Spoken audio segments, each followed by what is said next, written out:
Hello dear students, আশা করি সবাই ভালো আছো। আজকে আমরা গ্রুপ 16 পড়ব। এখন এই গ্রুপ 16-এ যে মৌলগুলো আছে অক্সিজেন, সালফার, সেলেনিয়াম, টেলুরিয়াম এবং পোলোনিয়াম PO। এই 16 নম্বর শ্রেণীর যে মৌলগুলো আছে এদের একটি নাম আছে চ্যালকোজেন। এখন কেন এদের চ্যালকোজেন বলা হয়? আমরা ধাতু আকরিক থেকে ধাতু নিষ্কাশনের যে চ্যাপ্টার পড়েছি সেখানে আমরা দেখেছি বেশিরভাগ যে আকরিক সেই আকরিকগুলো কিসের তৈরি হয়? অক্সাইড বা সালফাইড। আর এই অক্সাইডের জন্য যে অক্সিজেন আর সালফাইডের জন্য যে সালফার সেটা কি এই গ্রুপের, অর্থাৎ এই গ্রুপের মৌলগুলো দ্বারায় বেশিরভাগ মৌলের ধাতুর আকরিক গঠিত হয়, সেই জন্য এদের চ্যালকোজেন বলা হয়। ঠিক আছে, এখন এই 16 নম্বর শ্রেণীর যে মৌলগুলো অক্সিজেন এর পরমাণু ক্রমাঙ্ক 8 মানে 1s2 2s2 2p4। তাহলে আউটার সেল এইটা। সালফারের ক্ষেত্রে দেখা যাবে 3s2 3p4, এর ক্ষেত্রে 4s2 4p4। এইভাবে যদি আমরা লিখতে থাকি তাহলে 16 নম্বর শ্রেণীর মৌলগুলোর সাধারণ ইলেকট্রন বিন্যাস হবে ns2 np4। ঠিক আছে, এখন আউটার সেলে যেহেতু 6টি ইলেকট্রন, তাহলে 6টা ইলেকট্রন কিভাবে থাকবে? 1 2 3 4 5 6, দুটো অযুগ্ম ইলেকট্রন, সেই জন্য এদের যোজ্যতা কত হবে? 2। হয়েছে? আমরা এই চ্যাপ্টারের যে ইম্পর্টেন্ট প্রশ্নগুলো আছে সেগুলো সেই প্রশ্ন ধরে ধরে আমরা আলোচনা করব। তো প্রথমেই আসছি আমরা হাইড্রাইড। যেহেতু এই গ্রুপ 16 মৌলগুলোর যোজ্যতা 2, তাহলে অক্সিজেন, সালফার, সেলেনিয়াম, টেলুরিয়াম এবং পোলোনিয়াম সবাই কি হবে? দুটো করে হাইড্রোজেনের সঙ্গে যুক্ত হবে। হয়েছে? তাহলে 16 নম্বর শ্রেণীর মৌলগুলির হাইড্রাইড হলো এইগুলো। এখন এখান থেকে এই হাইড্রাইড সম্পর্কিত কয়েকটি প্রশ্ন আছে। প্রথমেই হচ্ছে এদের বন্ধন কোণের ক্রম অনুযায়ী সাজাও। এখন প্রত্যেকটা যে হাইড্রাইডের কেন্দ্রীয় যে মৌল তাদের সংকরায়ন sp3। তাহলে গঠন কি হবে? চতুস্তলকীয়, মানে এটা। এখন H আর দুটো লোন পেয়ার। তাহলে সালফারের ক্ষেত্রেও তাই, লোন পেয়ার দুটো H। এখন এখানে বন্ধন কোণ বলতে এই কোণটা HSH করে HPOH। ঠিক আছে, এখন এই বন্ধন ক্রমটা কি হবে? বন্ধন ক্রমটা হচ্ছে যে প্রত্যেকটাই দুজোড়া করে লোন পেয়ার আছে, তাহলে লোন পেয়ার রিপালশনের জন্য বন্ধন কোণ 109 ডিগ্রি 28 মিনিট হওয়া উচিত ছিল, তার জন্য হবে না, কম হবে। এখন এই যে কম হওয়াটা, তাহলে কার কত বা বন্ধন কোণের ক্রমটা কি হবে? এখন এই যে sulphur, oxygen, sulphur, selenium, tellurium, polonium, এটা কি একটা গ্রুপ? তাহলে উপর থেকে নিচে নামলে তড়িৎ ঋণাত্মকতা কি হয়? কমে।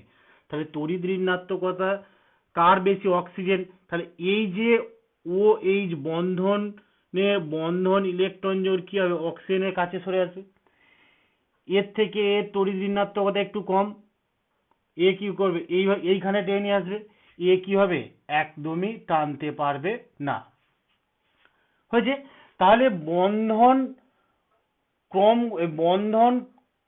ইলেকট্রন জোড়গুলোর মধ্যে রিপালশন কার ক্ষেত্রে বেশি হবে? এর ক্ষেত্রে বেশি হবে, কারণ এরা তো কাছে চলে এসছে, এ আর একটু দূরে, এ সবচেয়ে দূরে, তাই তো? তাহলে বন্ধন কোণ H2O সবচেয়ে বেশি, তারপর H2S, H2AC, H2TE আর H2PO।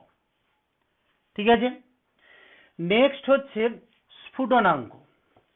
আমরা স্ফুটনাঙ্কের বিষয়টা হচ্ছে, যে কোনো পদার্থের স্ফুটনাঙ্ক আমরা বলেছিলাম দুটো বিষয়ের উপর নির্ভর করে, একটা হচ্ছে আন্তরাণবিক আকর্ষণ বল আর যদি হাইড্রোজেন বন্ড থাকে। এখন উপর থেকে নিচে নামলে আন্তরাণবিক আকর্ষণ বল বাড়ে, তাহলে স্ফুটনাঙ্ক কি হবে? বাড়বে।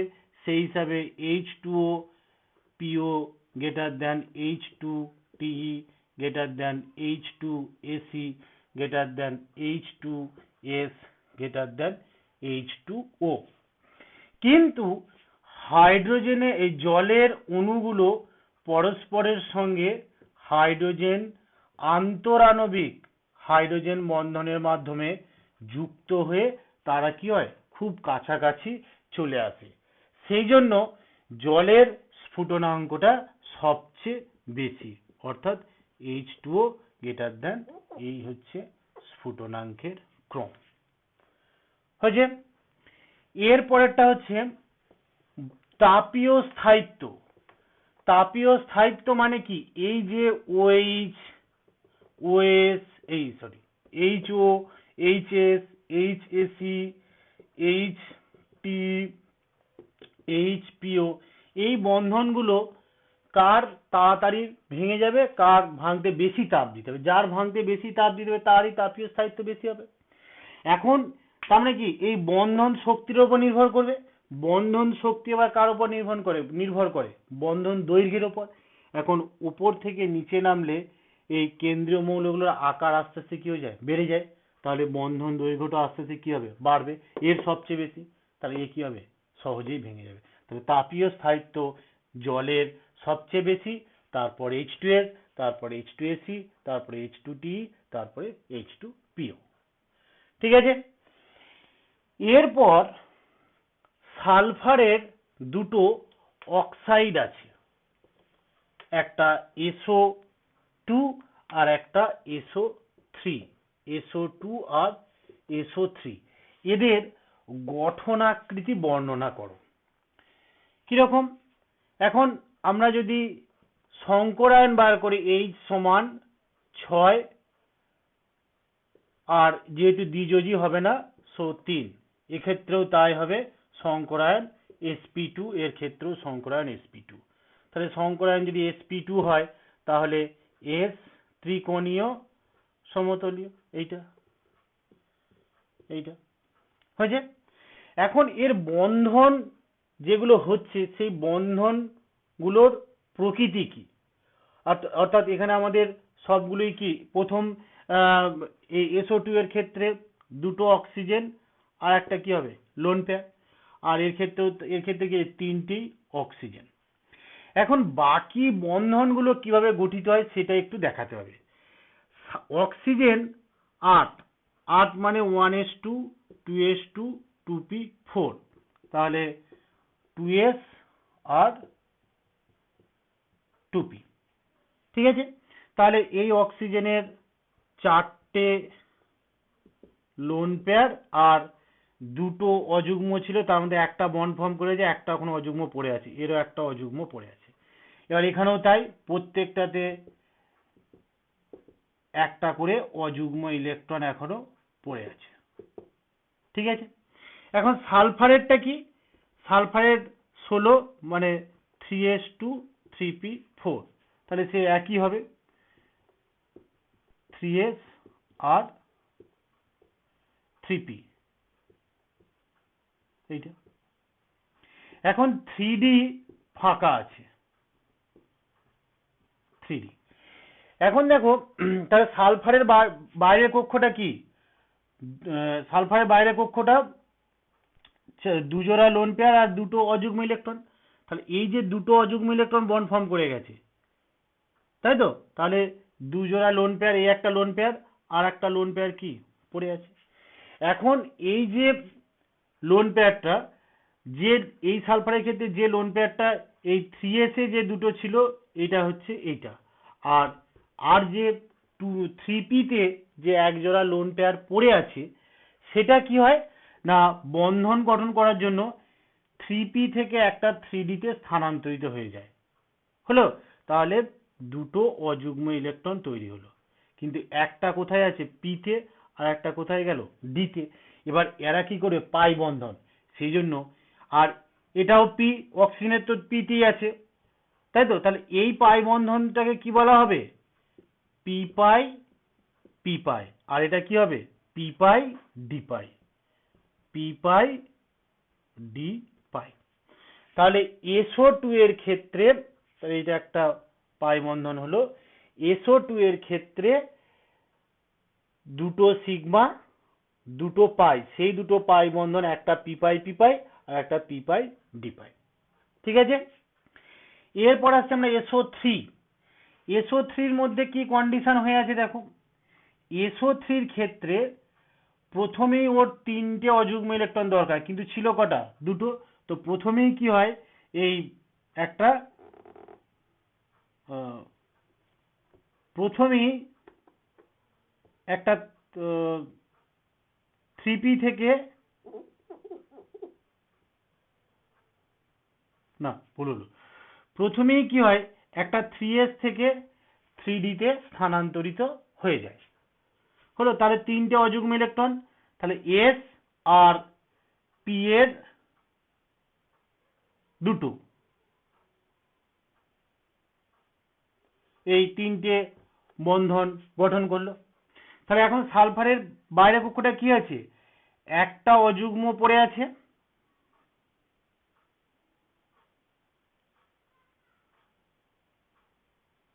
একটা অযুগ্ম পড়ে আছে যেটা ডি তে, তাই তো?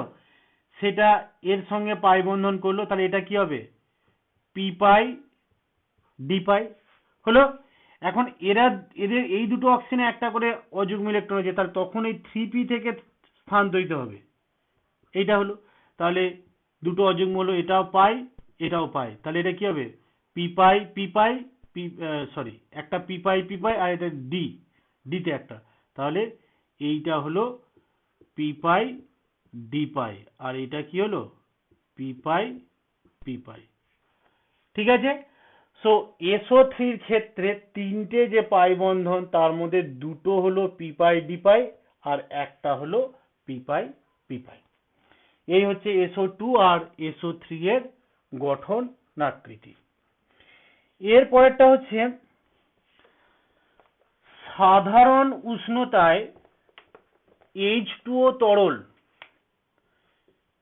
H2O তরল কিন্তু H2S গ্যাস। কেন?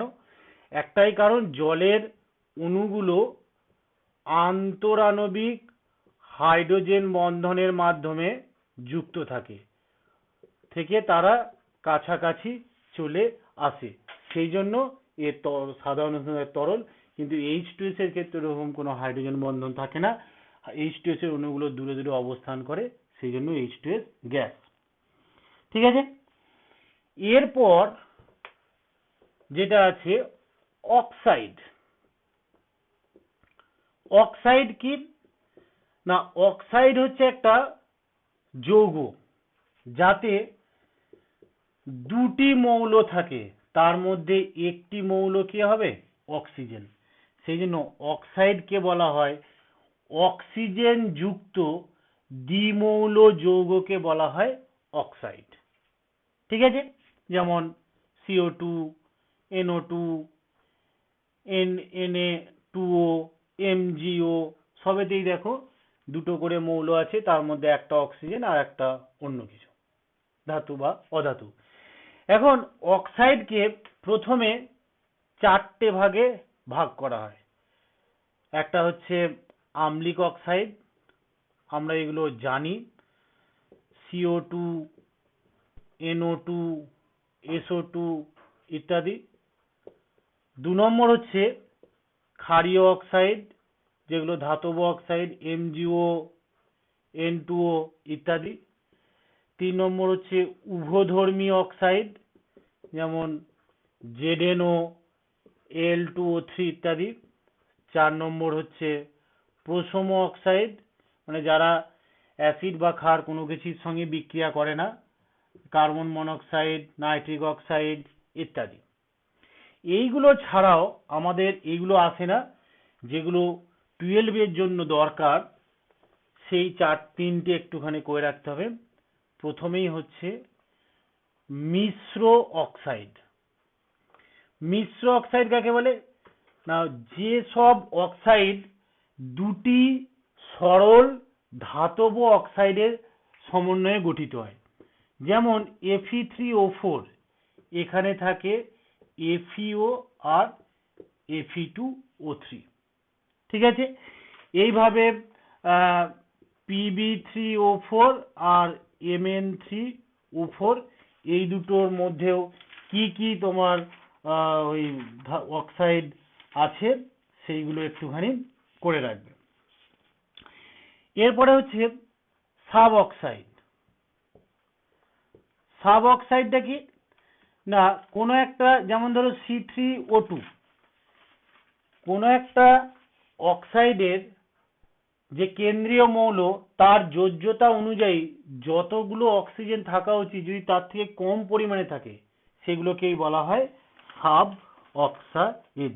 যেমন এই C3O2, তারপরে Pb2O, N2O, এইগুলো হচ্ছে সাব অক্সাইড, ঠিক আছে। এরপরে যেটা আছে সুপার অক্সাইড, এটাও খুবই ইম্পর্টেন্ট, প্রত্যেক 2-3 বছর অন্তরই শর্ট কোশ্চেন হিসাবে এটা দেয়।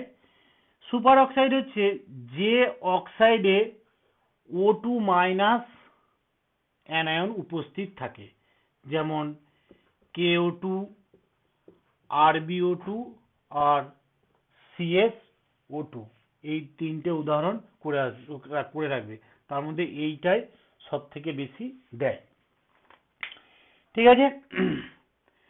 এরপর ওজোন। আমরা জানি ওজোন হচ্ছে অক্সিজেনের একটি রূপভেদ। O2 এর গঠনটা কি আমরা জানি, সরল রৈখিক, কিন্তু ওজোন O3 এর গঠনটা কিন্তু কৌণিক, এর গঠনটা হচ্ছে কৌণিক। এইটা হচ্ছে ওজোনের গঠন আকৃতি, এটা একটু করে রাখবে, ঠিক আছে। এখন ওজোন থেকে একটা ইম্পর্টেন্ট কোশ্চেন আসে, সেটা হচ্ছে ট্রেইলিং অফ মার্কারি কি। ট্রেইলিং অফ মার্কারি এটা কি? আমরা জানি মার্কারি বা পারদ আমাদের থার্মোমিটারে ব্যবহার করা হয়। সে থার্মোমিটারের ভেতর ওঠানামা করে, কাঁচের দেওয়াল ভেজায় না, উজ্জ্বল চকচকে, আমরা তার ফলে ওর সহজে পাঠ নিতে সুবিধা হয় ইত্যাদি আমরা জানি, তাই তো। ও অর্থাৎ উজ্জ্বল এবং সচল, সহজে ওঠানামা করতে পারে। কিন্তু এই মার্কারি যদি কোনো কারণে অক্সিজেন গ্যাসের সংস্পর্শে চলে আসে, তাহলে Hg2O প্লাস O2 উৎপন্ন করে, এই মার্কিউরাস অক্সাইড উৎপন্ন করে। এটা তো গ্যাস হিসেবে বেরিয়ে যায়, কিন্তু এই মার্কিউরাস অক্সাইডটা কি হয় না, এই মার্কারির সঙ্গে মিশে থাকে, তার ফলে মার্কারির সচলতা এবং উজ্জ্বলতা কি হয়ে যায়, নষ্ট হয়ে যায়। এই ঘটনাটাকেই বলা হয় ট্রেইলিং অফ মার্কারি। তাহলে কি আমাদের মার্কারিটাকে ফেলে দেওয়া হবে? ধরো 1 কেজি মার্কারি আছে, তার মধ্যে কিছুটা মার্কিউরাস অক্সাইড হয়ে গেছে, তাহলে কি বাকিটা ফেলে দেবো? না, এর সচলতা কি করা যায়, আবার ফিরে পাওয়া যায়। কি করে না, এইটা আমাদের ট্রেইলিং অফ মার্কারি নেওয়া হয়েছে, এর মধ্যে জল দিয়ে দাও। এখন Hg2O মার্কিউরাস অক্সাইড জলে সলেবল, দ্রবীভূত হয়, তাহলে দিয়ে কি করব, ভালো করে এবার ঝাঁকাও। তাহলে ঝাঁকালে কি হবে, এই মার্কিউরাস অক্সাইড জলের সঙ্গে দ্রবীভূত হয়ে যাবে, আর যেহেতু মার্কারির ঘনত্ব বেশি, তাহলে কিছুক্ষণ রেখে দিলে নিচের আমাদের উজ্জ্বল সচল মার্কারিটা পড়ে থাকবে, আর উপরে জলের লেয়ারে কি হবে, মার্কিউরাস অক্সাইড চলে আসবে। এইভাবে আবার ট্রেলিং অফ মার্কারির সচলতা বা উজ্জ্বলতা আমরা ফিরে পাই। ঠিক আছে, এরপর সালফার। সালফারের বিভিন্ন রকম রূপভেদ আছে, তার মধ্যে ইম্পর্টেন্ট দুটো হচ্ছে তোমার রোম্বিক সালফার আর মনোক্লিনিক সালফার। রোম্বিক সালফার আর মনোক্লিনিক সালফার কিভাবে একে অপরের মধ্যে রূপান্তরিত হয়, ওই উষ্ণতাটা একটু মনে রাখার চেষ্টা করবে। এরপর SO2 কিভাবে বিরঞ্জন ঘটায় এবং এর বিরঞ্জন অস্থায়ী হয় কেন। এখন এমনি সালফার ডাইঅক্সাইড বা SO2 কিন্তু বিরঞ্জন করতে পারে না, কিন্তু যদি এ জলের সংস্পর্শে আসে, কি বললাম, SO2 যদি জলের সংস্পর্শে আসে, তাহলে সেই SO2 জলের সঙ্গে বিক্রিয়া করে H2SO4 এবং জায়মান হাইড্রোজেন উৎপন্ন করে। যে জায়মান হাইড্রোজেন রঙিন বস্তুর সংস্পর্শে এলেই কি হয়, বর্ণহীন হয়ে যায়। তাহলে SO2 আর্দ্র বা ভিজে অবস্থায় বা জলের উপস্থিতিতেই বিরঞ্জন ঘটায়। এখন এই যে রঙিন বস্তুটার সঙ্গে কি হলো, হাইড্রোজেন যুক্ত হলো, তাহলে কি হলো, বিজারণ। এখন যে কোনো বিজারণ বিক্রিয়া সাধারণত স্থায়ী হয় না, অস্থায়ী, সেই জন্য SO2 এর বিরঞ্জন হচ্ছে অস্থায়ী। আবার যদি এই রঙিন বস্তুটাকে আমরা যদি জারণ করি, সঙ্গে সঙ্গে কি হবে, আমরা আবার রঙিন হয়ে যাবে, সেই জন্য SO2 এর বিরঞ্জনটা হচ্ছে কি, অস্থায়ী। এবার SO2 বা সালফার ডাইঅক্সাইডের যে কি বিক্রিয়া ঘটে, সেই বিক্রিয়াগুলো দেওয়া আছে, ওইগুলো পড়বে। বিশেষ করে হলুদ বর্ণে ফেরিক ক্লোরাইড দ্রবণে SO2 চালনা করা হলো, কি হবে, বর্ণহীন হয়ে যাবে। বেগুনি বর্ণের KMNO4 দ্রবণে SO2 চালনা করা হলো, কি হবে, এইগুলো পড়বে একটু। অ্যাসিডযুক্ত কমলা বর্ণে পটাশিয়াম ডাইক্রোমেট দ্রবণে SO2 চালনা করা হলো, কি ঘটবে, সেগুলো করতে হবে, বিক্রিয়া সহ ওগুলো একটু করে রাখবে। এরপর যেটা ইম্পর্টেন্ট, এই সালফারের কতগুলো অ্যাসিডের গঠন এবং সংকেত আমাদের করে রাখতে হবে। প্রথমেই হচ্ছে ক্যারোর অ্যাসিড বা ক্যারোজ অ্যাসিড, যার সংকেত হচ্ছে H2SO5 এবং এর গঠনটা কি, S double bond O OH double bond OH H2S 1 2 3 4 5 O5। তারপরে হচ্ছে martial acid, martial acid H2S2O8 H2S2O8, যার গঠন সংকেতটা হচ্ছে SOOS double bond O double bond O double bond OH double bond OH। এটা হচ্ছে মার্শাল অ্যাসিড।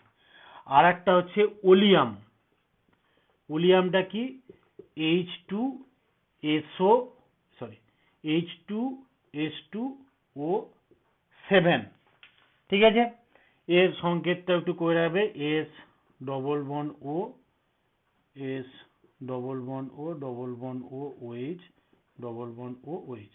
এদের এই গঠন সংকেতগুলো একটুখানি করে রাখবে। নেক্সট হচ্ছে সালফিউরিক অ্যাসিডের প্রস্তুতি, যেটা আমরা ক্লাস 10 থেকে পড়ে আসছি। একটাই পদ্ধতি আছে, স্পর্শ পদ্ধতি বা কন্ট্যাক্ট প্রসেস।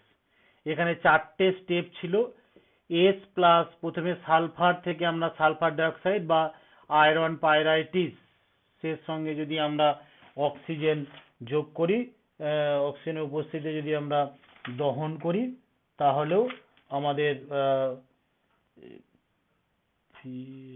S2 দহন করলে SO2 উৎপন্ন হবে। 2 নম্বরে হচ্ছে SO2 এর সঙ্গে অক্সিজেন যুক্ত করে এটাকে SO3 করা হয়। এখানে একটা অনুঘটক রাখে V2O5 ভ্যানাডিয়াম পেন্টাক্সাইড। 3 নম্বরে SO3 এর সঙ্গে H2SO4 দেওয়া হয়, দিলে H2S2O7। আর 4 নম্বরে H2S2O7 কে আমরা যদি জলের সঙ্গে যোগ করি তাহলে 2 অণু সালফিউরিক অ্যাসিড পাওয়া যায়। ঠিক আছে, এই হচ্ছে স্পর্শ পদ্ধতি, ওটা আমরা আগেও পড়েছি, ওটা একটু করে রাখবো। এরপর লাস্ট যেটা কোশ্চেন সেটা হচ্ছে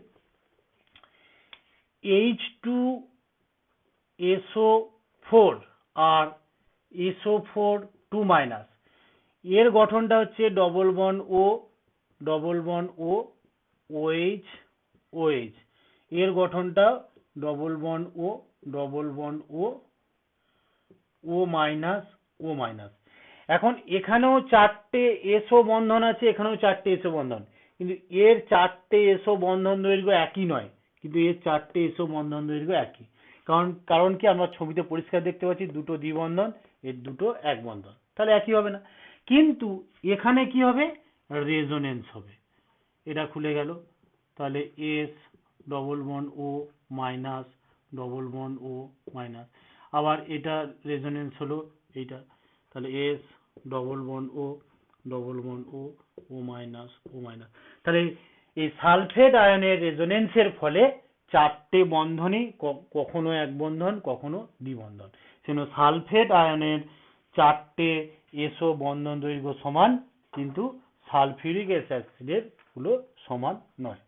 ঠিক আছে, এছাড়া কোশ্চেন ব্যাংক আর টেস্ট পেপারে দেওয়া কি প্রশ্ন দিচ্ছে সেইগুলো করবে।